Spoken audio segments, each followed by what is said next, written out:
Saya nggak tahu apa-apaan kok dijadiin tersangka gitu. Sedangkan kebakaran itu setelah rentang waktunya ya udah jauh saya pulang. Kalau saya sedihnya karena di pas di sidang pertama itu anak saya meninggal. Jadi di hari Minggu itu anak saya meninggal, Senin itu sidang perdana. Janggalnya itu aja, apinya itu dari mana udah. Sedangkan kita kerjaan kita nggak ada yang berhubungan sama api. Kelistrikan dan api itu hari itu nggak ada. Nah jadi pertanyaan saya kenapa bukti hangus itu nggak ditampilin di persidangan? Itu saya sempat tanya juga ke kuasa hukum saya, kok bukti CCTV-nya hangus nggak ditampilin di persidangan? Ikhlas saja lah. Ya saya mau ngapain? Saya mau ngelawan juga nggak bisa. Punya apa sih buat melawan? Ikhlasin aja. Wan mengejutkan mantan napi Kejagung. Dijebloskan Sambo dengan bukti palsu dan rekayasa. Kini senang karma Tuhan menimpa Sambo. Heboh pengakuan mantan napi kasus kebakaran Kejaksaan Agung soal Verdi Sambo. Mengutip demokrasi.id, salah satu mantan narapidana kasus kebakaran gedung Kejaksaan Agung atau Kejagung RI, Imam Sudrajat buka suara perihal kasus yang menjeratnya pada Agustus tahun 2020 lalu. Kasus kebakaran gedung Kejagung ini diproses hukum pihak kepolisian, salah satunya oleh SKD Propam Polri Verdi Sambo. Saat itu Verdi Sambo masih berpangkat Brigadir Jenderal atau Brigjen dan mengemban jabatan sebagai Direktorat Tindak Pidana Umum atau Dirtipidum Barreskrim Polri. Total terdapat 5 orang tukang yang ditetapkan sebagai tersangka atas kasus kebakaran tersebut. Mereka berinisial T, H, S, K, dan IS alias Imam Sudrajat. Verdi Sambo kala itu mengungkap para tukang merokok hingga menyebabkan kebakaran. Imam Sudrajat sendiri sempat mempertanyakan perihal bukti kebakaran gedung Kejagung RI, termasuk soal barang bukti rokok. Kata dia, rokok yang ditampilkan di persidangan masih terbungkus rapi dan tidak cacat akibat terkena api. Ya, janggalnya itu aja, apinya dari mana?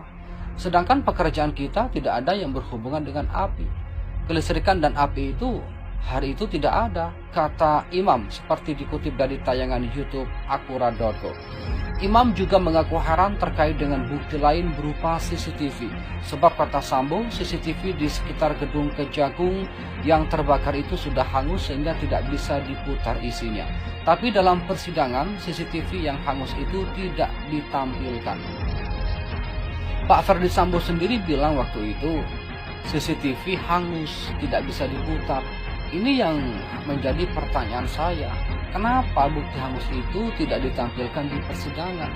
Saya sempat tanya ke kuasa hukum saya, kok bukti CCTV yang hangus nggak ditampilkan di persidangan? Seharusnya kalau itu bukti ditampilkan dong. Saya orang buta hukum ya, tapi namanya bukti ya, bukti yang ada di lokasi lah paling enggak. Bukti rokok, pokoknya baru semua, bungkusnya baru, nggak ada cacat. Terus botol thinner yang ditampilkan juga botol utuh, botol plastik padahal kaleng di TKP, ya sampai karatan.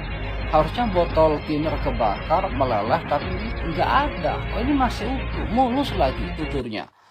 Lebih jauh, Imam pun merespon terkait adanya isu bahwa dirinya bersama 4 tersangka lain merupakan korban skenario kasus.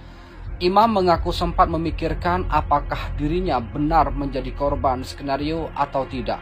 Namun, Imam tidak terlalu ambil pusing dan membiarkan proses hukum berjalan semestinya. Ia hanya tahu dirinya diputuskan bersalah dan harus menjalani hukuman penjara. Pernah berpikir jadi korban skenario kasus, cuma tidak terlalu diambil pusing, biarin saja. Tanggapannya gimana atau disebut jadi korban skenario Verdi Sambo dalam kasus kebakaran gedung Kejagung ya biasa saja, karena sudah lewat. Saya sudah jalani hukuman sesuai yang diputuskan persidangan. Gak ada perasaan apa-apa, saya nggak tahu kasus itu rekayasa atau apa. Yang saya tahu saya diputus bersalah. Ya, saya jalani, tandas Imam. 4 fakta pengakuan mantan napi kasus kebakaran Kejaksaan Agung soal Verdi Sambo. Salah satu mantan narapidana dalam kasus kebakaran gedung Kejaksaan Agung atau Kejagung, Imam Sudrajat buka suara terkait kasus yang menimpa dirinya. pada Agustus 2020 lalu. Dalam kasus kebakaran, Kejaksaan Agung langsung diproses hukum oleh pihak kepolisian. Salah satunya kepolisian yang menangani kasus tersebut adalah mantan Kadif Propam Polri, Verdi Sambo. Pada waktu itu Verdi Sambo masih Jenderal Bintang 1 atau Brigjen. Berikut beberapa fakta pengakuan mantan napi kasus kebakaran Kejaksaan Agung dilansir berbagai sumber. 1. Imam Sudrajat mempertanyakan barang bukti. Imam Sudrajat sempat mempertanyakan masalah barang bukti ketika kebakaran Kejaksaan Agung, salah satunya barang buktinya yaitu rokok. Dirinya mengungkapkan rokok yang ditampilkan dalam persidangan masih terbungkus sangat rapi dan tidak terbakar api. Ya janggalnya itu aja, apinya dari mana? Sedangkan pekerjaan kita tidak ada yang berhubungan dengan api dan kelistrikan, kata Imam Sudrajat. 2. Imam Sudrajat ditetapkan tersangka. Dalam kebakaran Kejaksaan Agung, Imam Sudrajat ditetapkan menjadi tersebut. Dirinya tidak sendiri, total yang sudah ditetapkan menjadi tersangka ada 5 orang, diantaranya T, H, K, dan IS alias Imam Sudrajat. Kala itu Verdi Sambo mengungkapkan bahwa para tukang merokok sehingga menyebabkan kebakaran. Ia juga mengungkapkan ketika terjadi kebakaran Kejaksaan Agung, ia sudah lama tidak pulang ke rumah. 3. Mempertanyakan CCTV. Dalam persidangan, Imam Sudrajat mempertanyakan barang bukti seperti CCTV.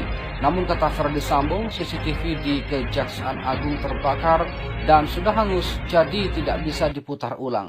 Namun CCTV yang terbakar tidak ditampilkan dalam persidangan. Hal ini penuh dengan kejanggalan. Pak Verdi Sambo sendiri bilang waktu itu CCTV hangus tidak bisa diputar. Ini yang jadi pertanyaan saya. Kenapa bukti hangus itu tidak ditampilkan di persidangan? Saya sempat tanya ke kuasa hukum saya, kok bukti CCTV yang hangus nggak ditampilkan di persidangan? Seharusnya kalau itu bukti ditampilkan dong, kata Imam Sudrajat. 4.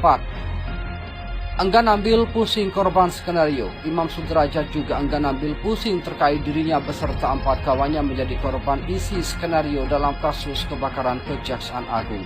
Ia juga sempat terpikir apakah dirinya menjadi korban skenario atau tidak. Namun dirinya tidak mau mengambil pusing dan lebih memilih mengikuti proses hukum yang berjalan semestinya. Dia hanya tahu dirinya diputuskan bersalah dan harus menjalani hukuman. Tanggapannya gimana? Disebut jadi korban skenario Verdi Sambo dalam kasus kebakaran gedung Kejagung? Ya biasa saja. Karena sudah lewat, saya sudah jalani hukuman sesuai yang diputuskan persidangan. Nggak ada perasaan apa-apa. Saya nggak tahu kasus itu rekayasa atau apa. Yang saya tahu saya diputus bersalah. Saya jalani, ungkap Imam Sudrajat. Kamarudin Simanjuntak sebut ada unsur gaib ketika membela Brigadir Joshua. Kamarudin Simanjuntak selaku kuasa hukum keluarga mendiang Brigadir J mengungkapkan kejadian-kejadian kurang menyenangkan yang dialami tim penasihat hukumnya. Kejadian kurang menyenangkan ini terjadi ketika menangani kasus kliennya yang berhadapan dengan mantan Kadif Propam Polri, Verdi Sambo. Kamarudin mengungkapkan bahwa kasus yang ia tangani ini cukup berat, bahkan ia harus menghadapi kejadian-kejadian gaib atau supranatural. Dikutip dari podcast Uya Kuya, Kamarudin menjelaskan gangguan-gangguan yang ia terima saat menangani kasus ini.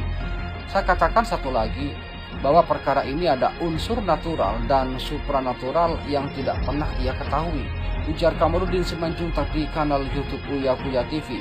Menjelaskan lebih lanjut, dalam menangani kasus ini ternyata diselipi dengan kuasa gaib atau gelap, seperti misalnya keluarga Brigadir J yang dikirimi kucing hitam melalui kantornya.